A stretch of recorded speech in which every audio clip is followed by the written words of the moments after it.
योगी जी, आपको न्यूज़ 18 को ये एक्सक्लूसिव इंटरव्यू देने का बहुत बहुत धन्यवाद।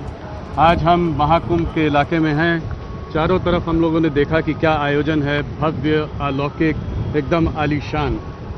थोड़ा आपके उससे जानना चाहेंगे कि इसको कैसे आप लोगों ने क्या काम, इस पर क्या लगा इतना बड़ा आयोजन करने में, और कुंभ के लिए आपका क्या मैसेज है दुनिया को? राहुल जी, मैं सबसे पहले न्यूज़ 18 की टीम का और आपका महाकुंभ क्षेत्र में हृदय से स्वागत करता हूं।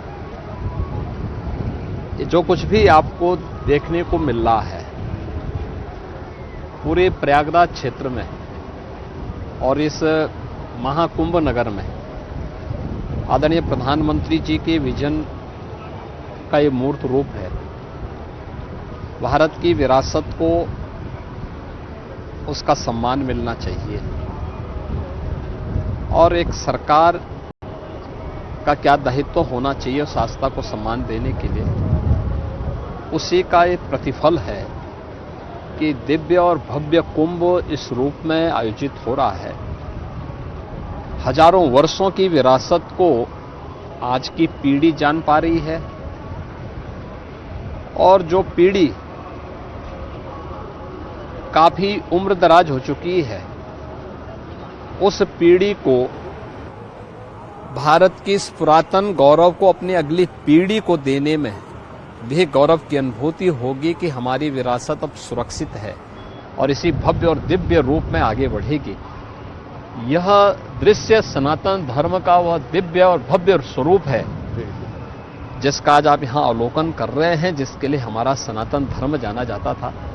भारत की ऋषि परंपरा ने कुंभ का आयोजन इसी भव्य और दिव्य तरीके से भारत की आध्यात्मिक और सांस्कृतिक विरासत को आगे बढ़ाने के लिए इस प्रकार के आयोजनों का शुभारंभ किया था। और ये तो प्रयागराज की धरती है। मां गंगा, यमुना और सरस्वती की इस त्रिवेणी में कोटि कोटि श्रद्धालु आकर के पूज्य संतों के सानिध्य में स्नान करके पुण्य का भागीदार बनता है। मैं पहले भी कुंभ में आ चुका हूं। 2019 में आपने भव्य अर्ध कुंभ का आयोजन किया था, उसमें भी आया था। मगर जिस प्रकार की भीड़ मैं इस बार देख रहा हूं, इस तरह की भीड़ पहले मौनी अमावस्या के स्नान में होती थी। आजकल लगभग रोज इस तरह की भीड़ दिख रही है। देखिए, ये जो आयोजन है जी, ये भारत की एकता का एक संदेश देने वाला एक समागम है।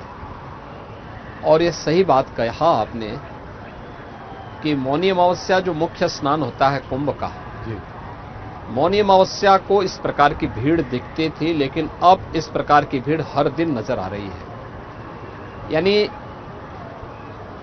पिछली बार 2019 में मौनी अमावस्या के दिन 4 करोड़ श्रद्धालुओं ने संगम में स्नान किया था और इस बार मकर संक्रांति के दिन ही 4 करोड़ श्रद्धालु संगम में स्नान किए थे। तो इस बार अब तक पिछले 10 दिन के अंदर 10 करोड़ से अधिक श्रद्धालु संगम में स्नान कर चुके हैं और आज 2 करोड़ से अधिक श्रद्धालु इस महाकुंभ क्षेत्र में यहां पर आ चुका है। सुबह से ही संगम में पवित्र स्नान में भागीदार बन रहा है और ये अनवरत सिलसिला 3 फरवरी तक चलता रहेगा। मेरा अनुमान है कि मौनी अमावस्या के दिन इस बार 19 से 3 से 5 गुने तक भीड़ होगी। 3 से 5 गुना। और कुल कितने लोग आपको लगता है कि यहाँ पे मेरा आएंगे? अनुमान है कि महाकुंभ क्षेत्र में 45 दिनों के इस पूरे आयोजन में दुनिया की तीसरी बड़ी आबादी के बराबर लोग यहां पर रहेंगे।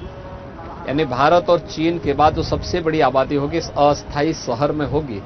मेरा अनुमान है 40 से 45 करोड़ श्रद्धालु इस दौरान आकर के संगम में आकर के पवित्र डुबकी के माध्यम से राष्ट्रीय एकता का संदेश देंगे।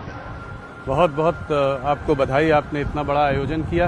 आपने डुबकी कहाँ लगाई थी उस दिन कैबिनेट के साथ? देखिए राहुल जी, ये सामने ही ये हम हैं यहाँ पे यमुना जी पे, इस सामने गंगा जी आ रही है और इस सामने दोनों का संगम हो रहा है। और अदृश्य मां सरस्वती के बारे में भी मान्यता है कि तीनों का मिलन इसी स्थल पर होता है और यहीं पर संगम में ये लाखों श्रद्धालु जो स्नान कर रहे हैं इसी संगम में स्नान कर रहे हैं। आपका एक बड़ा अलग दृश्य हम लोगों को देखने के लिए मिला। एक आपको बड़ा हंसते खेलते एक दूसरे के ऊपर पानी डालते हुए आप चौवन आपकी पूरी कैबिनेट ने आपके संग डुबकी लगाई, क्या आपको बचपन सा याद नहीं आ गया? देखिए, एक अद्भुत क्षण होता है ये, इसको शब्दों में नहीं व्यक्त किया जा सकता है। ये अविस्मरणीय क्षण होते हैं और जिस एकता का संदेश महाकुंभ दे रहा है, उस एकता के संदेश को उत्तर प्रदेश वासियों और उत्तर प्रदेश के माध्यम से देशवासियों को देने में हम सबको गौरव की अनुभूति होती है। हम यहाँ पे जहाँ पे खड़े हैं, ये सामने ये पूरा क्षेत्र संगम का क्षेत्र है और सामने ये किला है जी। किले में अक्षय वट भी मौजूद है, सामने दिखाई दे रहा है। और अक्षय वट कॉरिडोर पहली बार बना है, जहां पे प्रतिदिन लाखों श्रद्धालु जाकर के दर्शन कर रहा है। इसी किले के अंदर मां सरस्वती का कूप भी है, अदृश्य रूप से ही नहीं बल्कि दृश्य रूप से सरस्वती के दर्शन वहां हो सकते हैं। और उसी में पातालपुरी कॉरिडोर भी बना हुआ है। ये 3 कॉरिडोर केवल किले के अंदर बने हैं। चौथा कॉरिडोर बड़े हनुमान जी मंदिर का बना है। फेमस लेटे हुए हनुमान जी। लेटे हुए हनुमान जी हैं, ये बड़े हनुमान जी के रूप में विख्यात हैं और उनके दर्शन वहां पर श्रद्धालु कर सकता है। मेरा ये सौभाग्य है कि मैं इस बार आपको प्रयागराज में इंटरव्यू कर रहा हूँ। मैं यहाँ पला बढ़ा हूँ। तो मोदी जी आए, बनारस में काशी विश्वनाथ कॉरिडोर बना, काशी जो है एक विश्व मैप में आया।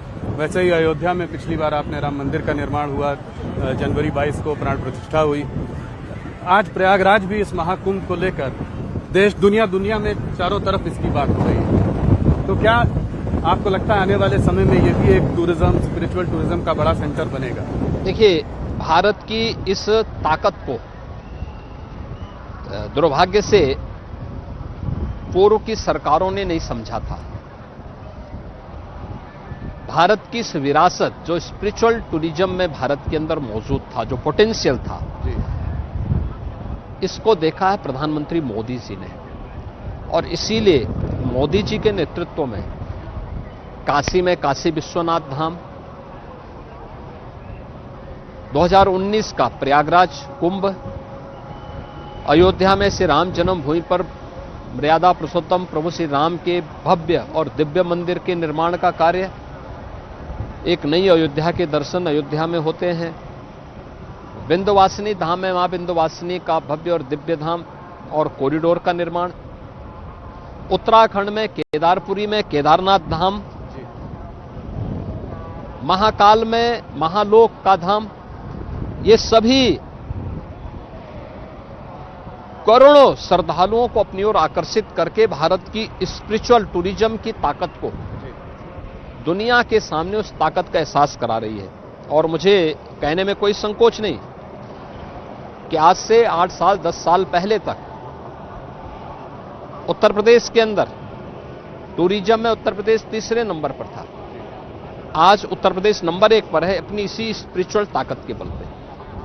और इससे न केवल यहां पे लोगों को नए अवसर मिले हैं, बल्कि आर्थिक उन्नयन में भी इसकी बड़ी भूमिका है। यहां की इकोनॉमी को भी इसने एक नई ताकत दी है। मैंने